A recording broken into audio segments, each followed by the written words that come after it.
Okay, so magla-live na tayo in 1 minute. Alright, so di-discuss natin ngayon 5 moves na nakakayaman. Okay? So, alamin natin ano yung mga dapat natin gawin. Moves. Your right moves para kayo maman. Alright, so abangan natin ngayon. Six reasons why you should start your routine. As much as possible, you apply.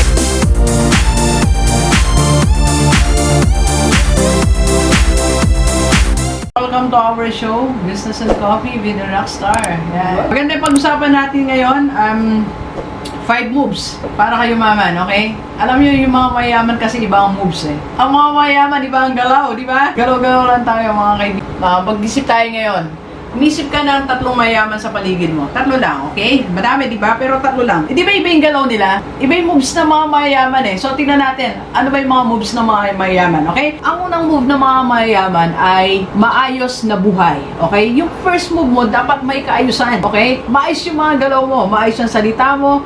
Maayos yung reaksyon mo sa iba't ibang klase ng tao. Maayos yung pakikitungo mo. Yung unang move ng mga mayaman. Napansin yung mga mayaman?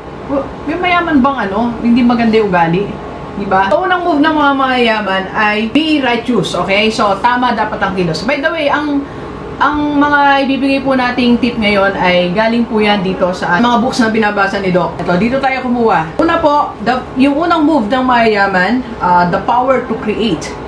Yan. Ito po ay by Sir Rene. So, the power to create is, ang sabi niya po dito, ang advice niya sa atin ay be righteous. Okay, so, sabi nga ng matatanda, di ba? Ewan ko kung naalala nyo ng mga bata kayo. Ang sabi po ay, malas sa buhay yung may ginagawa kang masama, di ba? So, wag tayong gumawa ng masama. Bagamat hindi ako naniniwala sa mga malas, sa mga swerte, kasi lahat na yan, dinesign ni Lord eh. Pero, may wisdom doon eh. Pag hindi mo inaayos ang buhay mo, okay? So, hindi tayo yayaman. Ang unang move ng mga mayayaman para tayo yumaman, iayos natin ang buhay natin. Okay? So, una-una, paano ba natin iayos buhay natin, Doc? Eh, makipagtipan tayo sa Panginoon. Sabihin natin, Lord, gusto kong yumaman. Alam mo, I was reading one book kagabi. Ang sabi niya doon, sabihin mo lahat sa Panginoon ang gusto mo mangyari sa buhay mo. Sabihin mo sa Kanya kung ano yung laman ng puso mo. Sabihin mo, Lord, eto yung gusto kong mangyari. Eto sana yung pangarap ko. Sabihin mo lahat sa Panginoon. Makipagtipan ka sa Panginoon. Sabihin mo yung gusto mo. Higit kanino man dito sa ibabaw ng mundo, ang Panginoon ang nakakaintindi sa atin. Yun po. So, una, move ng mga mayaman is, yon, be righteous, okay? So, pangalawa, paano ba tayo magigipang righteous? So, makipagtipan ka sa Panginoon. Pangalawa is, eto sa lahat sa atin. Bawat ibigay ni Lord na opportunity sa'yo, gamitin mo para sa una, ipagpasalamat mo. Halimbawa, binigyan ka ng isang kumikitang career. Napakaganda ng yung career. Ayan ang pangarap mong career, nangyari siya. Sabi mo, Panginoon, salamat. I will do my best here. Ito yung pagyayamanin ko. Ito yung gagamitin ko para makapag-share ako sa'yo. Para makatulong ako sa mission. O, alimbawa, binigyan ka ng Panginoon ng magandang opportunity for a business. Gamitin mo yung negosyo mo para makatulong ka sa iba. Focus on how you can help people. Alam nyo, ito po itong ginagawa kong live na to. Sabi ko nga sa team ko, kung basta ang priority ko dito is makapag-share. Kung anything na makakahadlang para makapag-share ako, alisin natin. Okay? So, basta ang priority ko, kaya po ako naggaganito, nag-sharing, nag-live everyday is para makapag-share. Okay? That's my target. Kung anything na makakahadlang, alisin natin. Okay? So, lahat ng opportunity na binibigay sa atin, mahalin natin.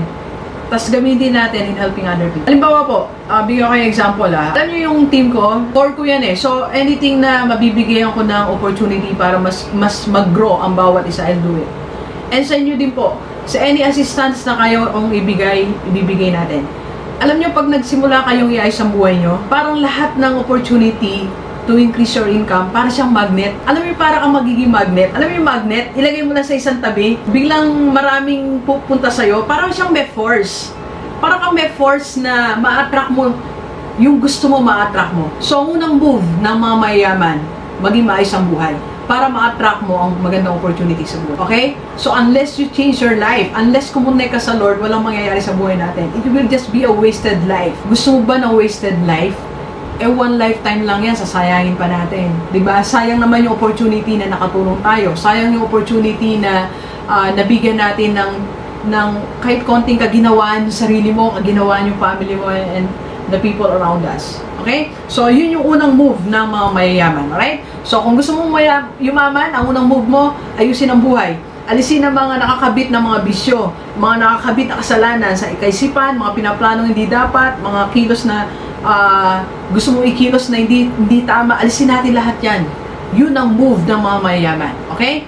Tingnan yung mga mayayaman, sinabi ko nga sa inyo, di ba? Di ba ang ayos ng buhay nila? Di ba nga, minsan naisip natin, ay, ang ganda ng buhay niya. Kasi yun ang blessing. Doon nagsisimula ang blessing sa maayos nating buhay. Okay? Second po, sa second book na binabasa natin, pangalawang move ng mga mayayaman o ng mga yumayaman is, eto po, think and grow rich. Think, mag-isip ng tama. Ang move ng mga mayayaman, nag-iisip po sila. Nagsisimula sa isipan natin. So, kung gusto mong yumaman, gamitin natin ang brain natin. Di ba sabi ko nga sa inyo, we have more than 50 billion cells. Di ba? So, ang gawin po natin, gamitin natin yung ating gamitin po natin siya. I mean, think and grow rich. Alright? Second move, para yumaman ka, i-practice natin yung ating thinking to grow rich. Okay? Alam nyo, meron po dito isang kasaysayan. Kilala natin si Edison, di ba? Sikat na sikat po yan, si Sir Edison, di ba? Alam nyo ba, nung kasal ko yung sa nag-experiment, may isang tao, si Sir Edwin. Sir Edwin, naisip niya na, sabi niya, I want to go to Mr. Edison para maging partner ko siya, para yumaman din ako. So alam nyo, nagsimula siya, nagpunta siya kay Sir Edison, nagpunta siya, pero syempre dahil bago lang siya nakita, so hindi siya agad binigyan ng break. So nagiging empleyado muna siya. So hanggang isang araw, nangailangan ng isang parang marketing person si Sir Edison. And nagkaroon ng opportunity. Yon, doon na pumasok Sir Edwin. And nagkaroon na sila ng partnership. At alam niyo po ba, ang partnership nila, it lasted for 5 years. And pareho silang yumaman. Okay? So, saan nagsimula yung pagyaman niya? Saan nagsimula yung kanyang opportunity? Sa pag-iisip niya. So, pinlano niya sa isipan niya. Okay? Pinlano niya sa isipan niya. Naisip niya na, wow, yayaman ako o magkakaroon ako ng mababago ang buhay ko pag nagpunta ako kay Sir Edison. So, yung pinangarap niyang opportunity, nangyari. Pero, paano nangyari yung opportunity na yon? Inisip niya muna. So, lahat ng bagay na mangyayari sa atin, dumaan muna na process sa isipan natin. So, yung second move ng mga mayayaman, they think. Kaya nga po ang sabi dito, kay Napoleon Hill, think and grow rich. Ang unang step para kang yumaman, think, mag-isip. Dapat meron tayong time to think, time to pag-isipan, anong product ilalabas ko, anong gagawin kong, sino magiging business partner ko. Mangarap tayo, in other words. Pangarapin natin. Simulan natin sa isip natin. Okay? Alright, so that's the second move ng mga mayayaman, okay? Number 3 na moves ng mga mayayaman. Ito, sa third book natin, ni Doc, na binabasa niya is, sumubok ka. Okay, subukan. Subukan mo. Alam mo, ang nakalagay dito sa book ay fail. Dapat meron tayong sinubukan at kung tayo mag-fail, it's fine. It's okay. Right? So, ang mahalaga, sabi nga nila, meron tayong sinusubukan. So, ibig sabihin po, mula sa araw na to, ang moves mo, subok ka ng subok, okay? Sumubok ka ng ibang produkto, sumubok ka ng ibang partnership, sumubok ka ng ibang lugar, sumubok ka ng ibang career. So, it's okay to fail. Sabi, si Dunlop nga po kung napapanood niyo si Dunlop, ilang beses siya nag-fail sa business? 13 businesses ang nag-fail siya, okay? Jack Ma, ilang failure? Alam niyo po yung kasaysayan ni Jack Ma, di ba? Isang example, 24 silang nag-apply sa KFC, ilan ang pumasa? 23. Siya lang ang di nakapasa. Look at him now. Siya yung pinakamayaman sa buong Asia, I think, or sa China. The CEO, the owner of Alibaba. Okay? So, you just have to fail. Kailangan minsan, huwag tayong alam mo, huwag tayong kasi minsan, pag meron tayong sinubukan, halimbawa, sinubukan natin mag-invest, hindi na work, ayaw na natin. Diba? Sinubukan natin magbenta online, walang bumili, ayaw na natin. Sinubukan natin na makipagkaibigan sa mayayaman, nasaktan tayo minsan, ayaw na natin. Sinubukan nating lumantad sa social media, walang masyadong nag-like, ayaw na natin. Diba? So, you just have to try. Number 4, move ng mga mayayaman, okay? Para tayo yumaman is, eto, meron silang isang strategy. Kasi pagyaman ang topic natin meron silang money-making strategy. Yan. So, money-making strategy. Alam nila paano mag-produce ng pera. Alam mo niyo po yun? Alam mo paano ka magkakapera? One time, meron akong kausap, sabi niya sa akin, sikat din to napapanood niyo rin siya. Sabi niya sa akin, alam mo Dok, pag gusto kong magkapera, kaya-kaya ko kahit bukas. Wow, imagine, kahit bukas kaya niya magkapera. Alam nila paano mag-produce ng pera. Yan ang mga mayayaman. Inaral nila ang strategy. Alam nyo naaral ko lang din yan ngayon. Naaral ko din na meron palang strategy para kung halimbawa gusto mong pera this week, gusto mo magkaroon ng 50,000, may paraan pala. Yun ang sikreto ng mga mayaman. Di ba sa atin, minsan, kung ordinaryong mamamayan tayo, sabihin lang natin, kailan ba ako magkakapera? Sasabihin ba ng kaibigan mo? Pag tumama ka sa loto, hindi pala. Kung sa isang linggo, gusto mo ng 200,000 o sa isang buwan, gusto mo ng 200,000, kaya palang gawin ng mga mayaman yan. Yun ang sikreto ng mga mayaman. Yan ang dapat nating gawin. Ano yung sikreto nila? They know how to make money. Alam nila paano mag-produce ng pera. And they master it. Kung magkano yung gusto nilang i-produce, at the end of the year, gusto nila ng 1 million, kaya nilang i-produce. Yan ang mga mayaman. So, Dok, anong ginagawa nila? Eto, sasabihin ko na sa inyo, okay? Naka-divide po ang mga pera nila. Meron silang, eto para sa atin lahat, eto, maganda na po yung point ng pag-uusapan natin ngayon, okay? So, they know how to produce money. Kasi ganito ang kanilang ginagawa, okay? Meron silang mga, kaya nilang mag-produce. Alam nila kung paano sila magkaroon ng income daily, weekly, monthly, or yearly. Yan ang mga mayaman. Meron silang dumarating na income daily, meron silang weekly, may monthly, may annual. Meron akong in-interview sa Urani. Meron kaming churchmate. Hindi pa sila ganung kayaman-kayaman, pero meron silang parang meron silang tindahan. Yung tindahan po na yon, yun ang nagbibigay sa kanila ng daily income. Then, meron silang palaisdaan. Ang palaisdaan nila, yun ang nagbibigay sa kanila ng monthly income. Then, meron din pa silang isang negosyo na nagbibigay sa kanila ng weekly income. Yun ang mga yumayaman. Hindi sila nakarely dun lang dun sa daily income nila. So, ang challenge ko sa ating lahat, sa lahat ng mga delivers natin, gusto mong yumaman, ang moves ng mga mayayaman, okay? Iba't iba ang transaksyon nila. Yun yung una nilang sikreto. Ini-strategize nila, atong buwan na to, kailangan magkapera ako, ito yung gagawin ko. It's either by business, it's either by using their skill. So, mag-launch tayo ng mga bagay na magkakaroon tayo ng income. Kaya natin yan. Isipin mo lang, magkaroon ka ng inventory sa sarili mo. Inventory. Ano yung kaya mong gawin? Yung kaya mong gawin, dapat magbigay sa iyo yan ng daily income. Tapos yung negosyong ipuput up mo, dapat monthly income kaya kanyang bigyan yan. And you go to real estate. Ang real estate, yearly, kaya kang bigyan ng income yan. Okay? And we can explore. Yan ang sikretong moves ng mga mayayaman. Okay? And second, na secret move ng mga mayayaman. Ito po ginagawa nila. Yung una nilang pera, for example po, empleyado, nagkaroon po siya ng, nagtabi siya ng like, for example, 10% ng pera niya. Ang gagawin niya po doon sa 10% na yon, i-invest niya. Pag kumita yung investment niya na yon, yung kinita niya doon, ilalagay niya sa negosyo. At yung kikita niya sa negosyo, lalagay niya sa bigger investment. So, yung pera niya, 3 beses kumita. Yan ang sikreto ng mga mayaman. Ang mahirap hindi eh. Pag kumita sila, gastos na agad. Stop agad ang flow. Sila hindi humihinto eh. Merong isang, alimbawa, isang negosyo kumita, yung kita nila doon, marami siyang paglalagyan. Iikot pa siya.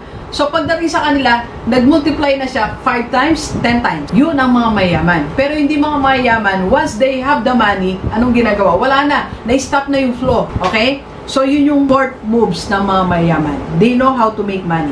Alam mo kung kaya nilang gawin, kaya mo gawin.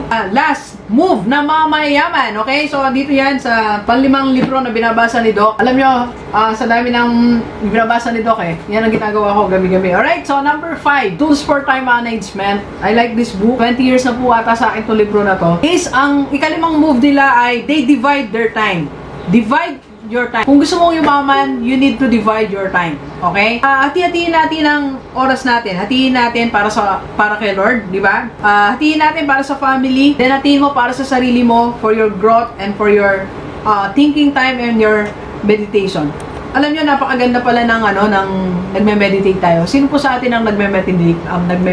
Alam mo yung meditation, yung mag-isa ka, nag-isip ka, nag-pray ka, nandun ka lang. Alam mo, pag nagme-meditate ka pala, may nabasa po ako, sabi niya po, nababawasan yung complication mo sa buhay. Alam niyo, kaya minsan complicated ang buhay natin, hindi kasi tayo masyadong nag-iisip eh. Alam mo yung galaw lang tayo ng galaw, sabi lang tayo ng sabi, hindi natin pinag-iisipan, kulang tayo ng meditation. Okay? So, kailangan kasama sa pinaghahati-hati natin ng oras natin, meron tayong time to motivate, okay? Time to learn. Alam mo yung mga moves ng mga mayayaman, nagbabasa. Warren Buffett, the third, hindi ko lang kung pan-third siya ngayon, the richest person in the world. Alam nyo kung gaano binabasa ni Sir Warren, 500 pages a day. Zuckerberg, nakakatapos ng 1 book in 2 weeks.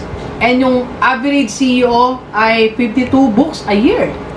So, kahit na nandun lang na tayo sa average let's read. Maglagay tayo ng time. Alam nyo, lahat tayo may 24 hours. Kaya huwag sabihin, Dok, wala akong time Si Warren Buffett nga, ang dami minomonitor. Alam niyo po ba ilan ang sources of income ni Warren?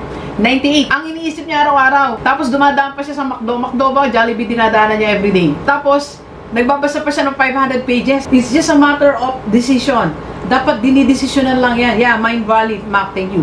Dinidesisyonan lang yan. Desisyonan mo na matuto ka. Kulang kasi tayo ng desisyon Alam niyo ba, isa sa mga dahilan talaga ba't dahil hindi yumayaman, hindi ka nagdidesisyon Magdesisyon ka na kapatid. Ngayong umaga, sabi mo sa sarili mo, gusto ko nang yumaman. Wala kang kasing desisyon na ginagawa Kahit dahil wala kang desisyon na ginagawa, wala kang bagong aksyon na ginagawa. All this boils down to one thing. Decision, kapatid. Kaya din hindi mo maiwanan yung mga masasamang ginagawa natin na umaadlan sa pagyaman natin kasi wala pa tayong desisyon. Alam niyo ba, everyday, ang dami pala natin dapat desisyonan. Let us practice making decisions, okay? Ayan po yung ginagawa ng mga mayayaman. Dinidivide nila yung time nila. Meron din silang time to be happy. Di ba? Huwag natin kalimutan maging masaya. Alam, sa loob ng isang araw, dapat medyo tumawa tayo ng konti. Di ba sabi rin ni Bitoy nalimutan na nating maglaro. Hindi isip bata. Kaya tayo na-stress. Kaya ganyan ang buhay natin, nalimutan mong maglaro. You play. Ibig lang sabihin nun, kung may nakakatawang bagay, you laugh. Kung meron nakakalib na bagay, for a moment, sige, tumawa ka, enjoy the moment. Ang buhay, per moment yan. Hindi sa per year. Kung ano yung moment ngayon, enjoy natin siya, gawin natin. Kung meron kang ibang naiisip, sabi mo, not today. Moment ko to para gumawa. Moment ko to para maging masaya. Moment ko para mag-excel. Alam mo, balikan ko yung interview kay Sir Kobe. Alam nyo, di ba sabi ko nga sa inyo nung mga nakaraan, may mga times na naglalaro siya, may sakit siya. Alam nyo, one time masakit ang likod niya. In-expect ng mga kalaban niya, hindi siya makapag, rebound. Pero alam nyo, sabi niya sa sarili niya, not today. Today. Because ang moment ko ngayon is to rebound. Get the ball. So, kung ang moment mo ngayon, magpaka-serious sa iyong negosyo, do it. Kung kayo, lahat ng delivers natin, see you bukas sa aking Business Rockstar Circle. Message lang kayo, pwede pa kayo mag-join. And ulitin ko, yung one-on-one coaching ni Doc D online, available pa rin po siya for 1,940. Pwede nyo pa rin makausap si Doc.